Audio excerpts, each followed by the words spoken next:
The Word of God is alive and powerful, sharper than any two-edged sword, piercing even to the dividing asunder of the soul and spirit, and of the joints and the marrow, and is a critic of the thoughts and intents of the heart.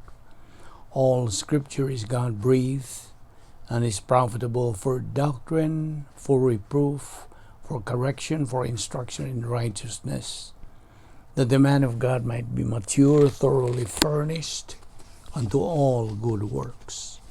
Study to show thyself approved unto God, a workman that needeth not to be ashamed, rightly dividing the word of truth.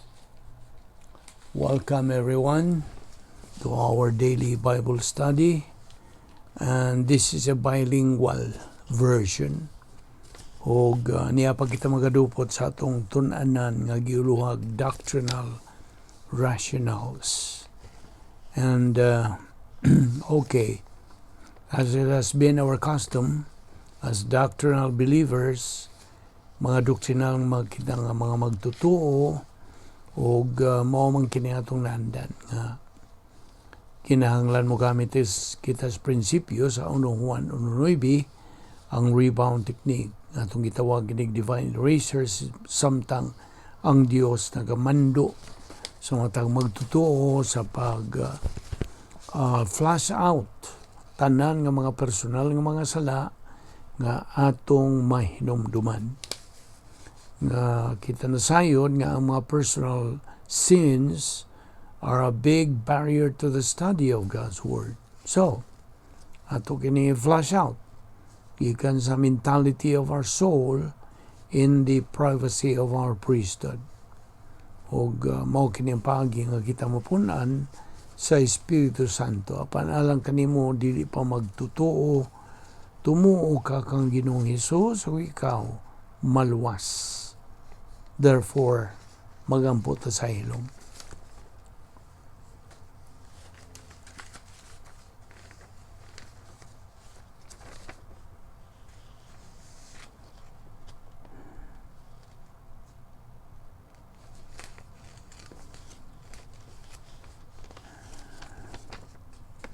Amahan namong langit nun, salamat nining imo pagdala kanamo sa makausap pa dinhi nining among dapit nga pagatunan sa imong mga pulong. Salamat sa imong grasya bisan pa ning among kinabuhi nga imo pangilugwayan. This is an indication that your plan is still working on our life, and we thank you for this.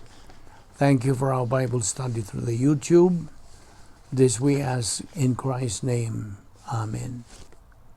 Maayong adlaw pag-usab kaninyong mga subscribers, mga higala, atong isig ka magtutuo.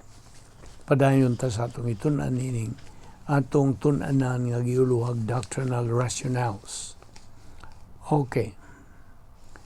Kitang mga magtutuo, magbantay kita kanunay. We have to be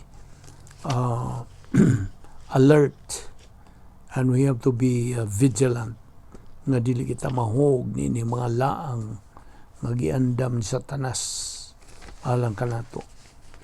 Iyawan ta mga kaaway o buot siya nga miserable usab kita sama kaniya. So kay kun kita magpalingla sa iyang mga kalaki, then delikado kung masold na ta sa stages of reversionism. Kaya karong panahon na maulagi ni ang panahon sa apostasy. Ang buot pasabot sa apostasy ang mga katawhan bagang duot sa katawhan karon nagkalayo na sa kamatuoran.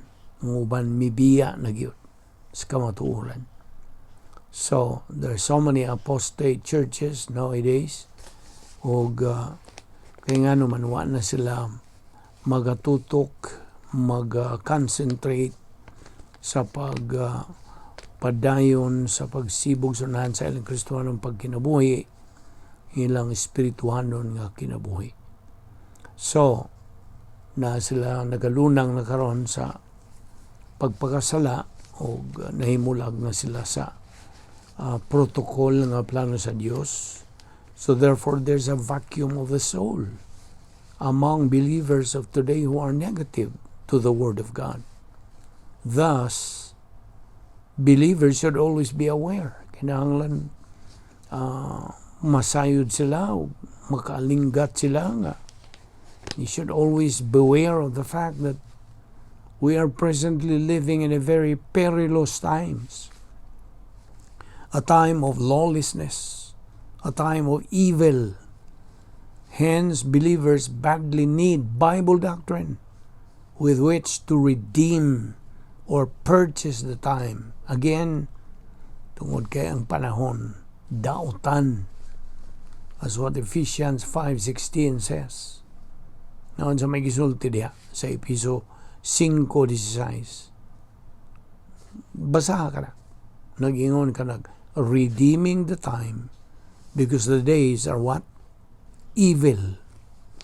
Now, the attitude of the majority of believers karong panahon are so sloppy. And there is so much false doctrine out there. There's so much confusion, mass confusion out there.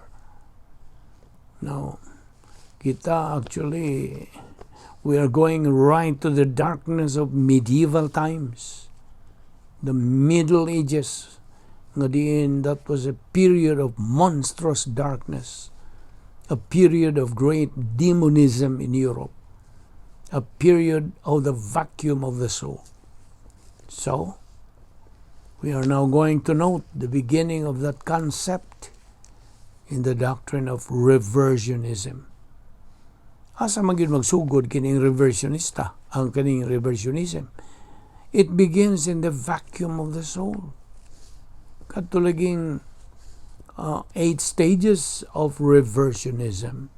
Reaction, distraction, frantic search for happiness, Operation Boomerang, emotional revolt of the soul, locked-in negative volition, blackout of the soul, scar tissue of the soul, reverse process, reversionism. First of all, ang pulong reversionism, which most Christian churches call backsliding, pulong kini nga nas diksyonaryo that defines as to change completely, to turn in an opposite direction, to turn backward, to reverse. Amo na reversionism. Sa laing pagkasulti, ang usa ka magtutuo or a Christian who turns his back from the Word of God is in the state of reversionism. Before, ang iyang pasiyuna siyang kinabuhi, mao ang iyang gugma ngadto sa pulong sa Dios. But now, he has totally changed his priority and love. He now has the wrong priorities in life. Instead of loving the Word of God, he now loves the world and its systems, its viewpoints, its concepts, which are a dead opposite to the thinking of God, a dead opposite to the mind of Christ. Sa laing pagkasulti, nagsugod na siya to be under the influence and control of the world system. So in short, he is now living in a world of unreality. Nagkayamukat na gyud nga pagkinabuhi. Miserable life. A life of unbelief. Na siya sa self-absorption, self-preoccupation, self-justification, self. Yung kaugalingon na lang yun. And so, he is under God's divine discipline. No, niya nang maong ang sa iyang kinabuhi, siya musugod na sa pagkawa na di na siya kamao mo timbang-timbang. He is unstable. He makes a lot of wrong and bad decisions. Musugod na siya kanang bagulbol, to complain, to moan, to bitch, to gripe, to get bored in life. Dali na siyang pulaan, unsa pa. In short, one na siya'y katakos sa pagpahimulo sa kinabuhi. He has no more capacity to enjoy life. Ang grabe pa, he does not like himself. Kita mo na unsa ka grabe di ay kahimta nga. He now is in a terrible misery in life. Nga naman.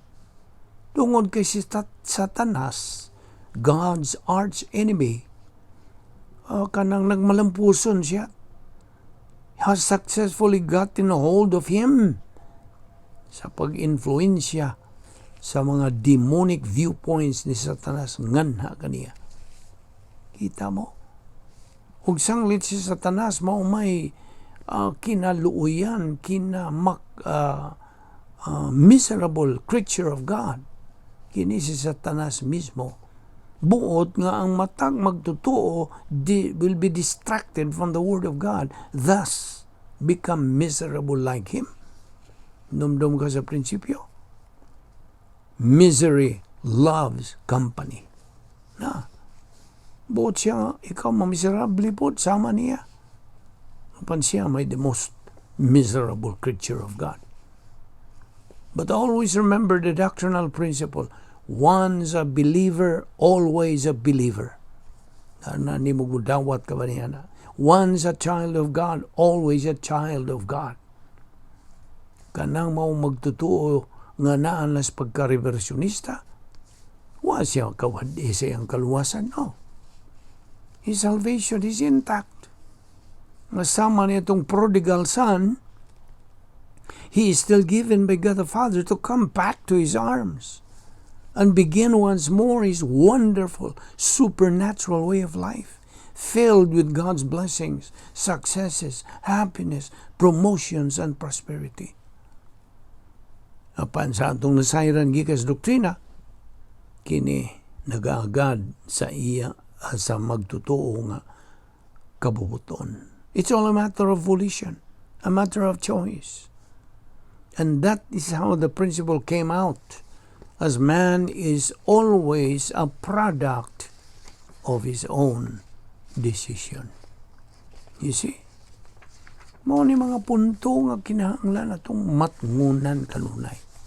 Mao to nga akong gipangutanan nimo last time we discuss these things nga pangutan na imong kaugalingon ang pulong sa Dios tinuod na bagyod nimo. Is Bible doctrine real to you now? Si Ginoong Jesucristo tinuod na bagyod nimo karon. If I ask you, are you truly occupied with Christ now? Okupado ka na bagyod? Kaya mo ra bagyod na atong tumong.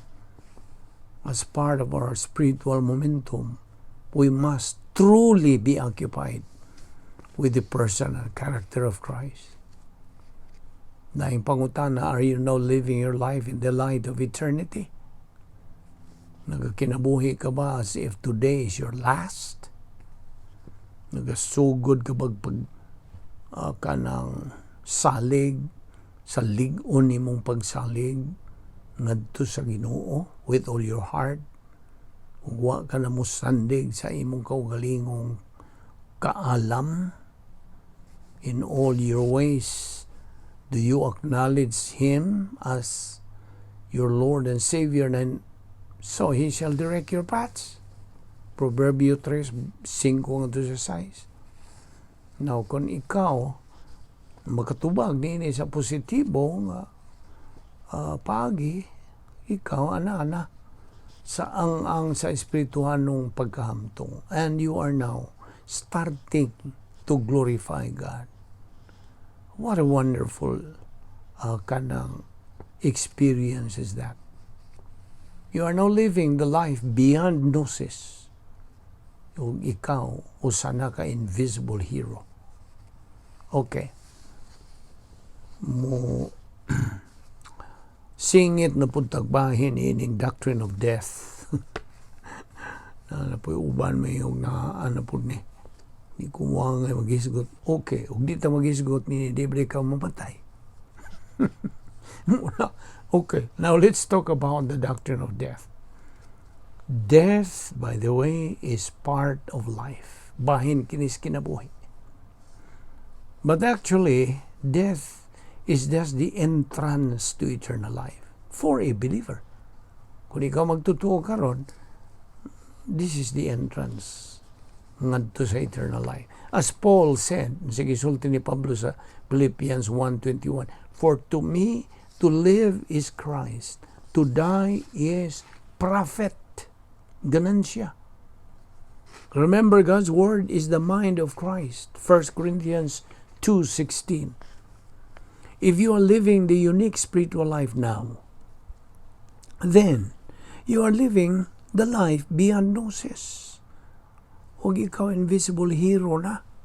Hence, ang usa ka magtutuo nga naay doktrina di siyang kalag, anagi siya bintaha sa iyang espiritualong kinabuhi.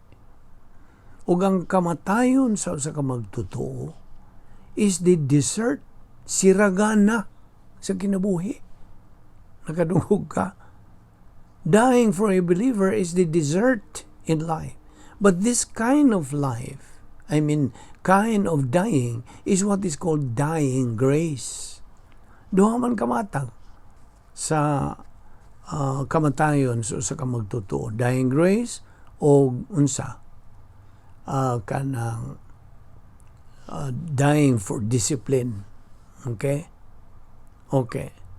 After a believer has eaten, ingon nga analogy, after he has eaten the 8-course meal, this is analogous to the 8 gates of the operational divine atmosphere. Then, the dessert comes, which is dying grace. Okay.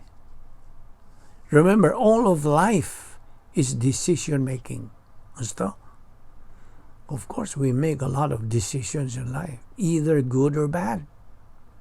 Apan ang usa ka magtutuo, gimanduan sa pulong sa Diyos to make the right decisions. O sa higayon nga mohimo kang decision, kinahanglan tuwa ka didto sa imong kahimtang sa area of strength, operational divine atmosphere. Now, of course, as a review, remember God's plan is classified into 3 stages. Phase 1, salvation. That's life beyond gnosis. Phase 2, from spiritual maturity to physical death, that's life beyond dreams. Ang phase 3, eternity.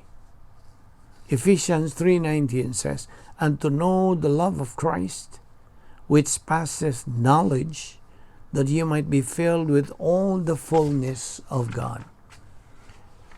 Sa Kristiyanon nga kinabuhi, ang issue we always face is volition. Basta? Kabubuton. Kanunay. We can either use the negative pole or positive pole of our volition. Negatibong bahin o positibong bahin. Mahimo God, we can either want to become a winner or a loser in life. It's a matter of choice. But, dili ang nga natong hikalimtan ang prinsipyo, ha? God's sovereign will coexists with man's volition. O, timan ini. Sa kabutang, timan ini. God wishes man's volition to be positive to God and His Word. Apan, dili man mamugos ang Diyos nga ikaw magpositibo. Dili. Kita mo ang unsa ang kanang lihok sa Diyos sa iyang pagkahimpit. Gihatagan kag kagawasan. Ug uban diyan ang maong kagawasan, mao ang imong responsibilidad. See, God gave you complete freedom. But with that freedom goes responsibility. Ikaw ra gyud manubag sa tanan nimong gihimong desisyon. Niining kinabuhi. So, ang kumalikon, man has complete or total freedom either to be positive or negative. Thus, ang tao, produkto ra gyud sa iyang desisyon. Gusto? Ang kalampusan sa tao nagaagad lamang sa iyang kabubuton. Now, inumdum ka nito atong isgutan in the past, in the computer of divine decrees. Ang kamong suhito o mga computer, ang RAM chip, read-only memory, mga BIOS.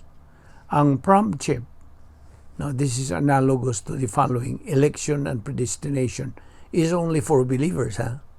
Prompt chip, sabot pa sabot, programmable read-only memory. Now, tanan nga mapangitabo sa atong kinabuhi, nasod na niya ng computer of divine decrees. Kitang mga magtutuo, nasod na niining election and predestination. Alang lang nato kini sa mga magtutuo. Way labot ang mga di magtutuo. Okay. Sa diha nga kita mo kanang tawag sa usa ka magtutuo nga loser. When we call a believer a loser, it doesn't mean he has lost his salvation. Wala. But he is only making use of God's divine... No. He is not only making. Huwag siya mong paimuhos sa mga divine assets nga gihatag sa Diyos kaniya. Apan ang iyang kaluwasan intact. Kini siya kay loser man, huwag siya mong paimuhos sa mga divine assets, muna, loser siya. Bildiro. Kana kung bahin na sa espirituhan ng kinabuhi. Now, lagi niya itong subject of death, physical. We have said that God's plan is categorized into three phases: salvation, believer in time, believer in eternity. Diha sa phase 2, sa third phase 2 sa plano sa Diyos, once the believer reaches spiritual maturity, siya mahimo lagi invisible hero, a winner believer. Tungod kay iya magigamit ang mga kasangkapan nga Diyos nun. God's divine assets. Pinagi sa paggamit niya sa iyang positibong bahin sa iyang kabubuton. Now, a believer's time to go home, physical death, is a matter of God's perfect decision. God's sovereign decision based kini sa iyang integrity that composes the three attributes of God: perfect righteousness, perfect justice, and perfect love. What the righteousness of God demands, the justice of God executes. So what should the believer do before God takes him home? Unsa may ang niyang buhaton? Prepare himself. Pinagi siyang paggamit sa mga oportunidad nga gihatag sa Diyos kaniya. Namungutan ako nimo, unsa may kinalamian, kinanidutang bahin sa meal, sa pagkaon ba? What's the best part in the meal? Di ba dessert? Kini nga dessert kanto isgutan, this is analogous to dying grace. Okay? Again, no one knows when God takes a person from this world. Wala. Only God knows. When a believer dies physically, ang plano sa Diyos alang kaniya nahuman. And that very time is perfect. Higpit. Way kuwang. Way sobra. Why? Tungkol kayong timing sa Diyos, hingpit man. Because God's timing is perfect. So if a believer has been fulfilling God's plan in phase 2, then physical death for that believer is the most beautiful experience. Ano gitawag og dying grace? O tuod katong opposite ni ini nga ma-experience sa magtotoo nga negatibo, reversionista, way pagtagad sa pulong sa Diyos, magtubo sa iyang kalag din. Sin unto death, ang matang sa kamatayon niyang kanang masinati. Apan sa ka magtutuo who has been fulfilling God's plan in phase 2, ang physical death niya is the most beautiful experience, dying grace. He approaches death with eagerness. Tungod kay he is a winner believer. But a fragmented believer approaches death with no eagerness, no love of dying. Kahadlok hinon, kataranta hinon ang iyang masinati. Kita nimo ang diferensya. Diningo sa kita mohunong at ipadayon ni ugma. Amahan namong langit doon, salamat ni ining grasya nga mong ipahimuslan, ni nga mong Bible study through the YouTube, dada kami pagbalik ugma, diniron kami magpadayon sa pagtuon sa imong pulong, kining tanan na mong ipasalamatan sa ngalan ni Ginoong Jesucristo. Amen.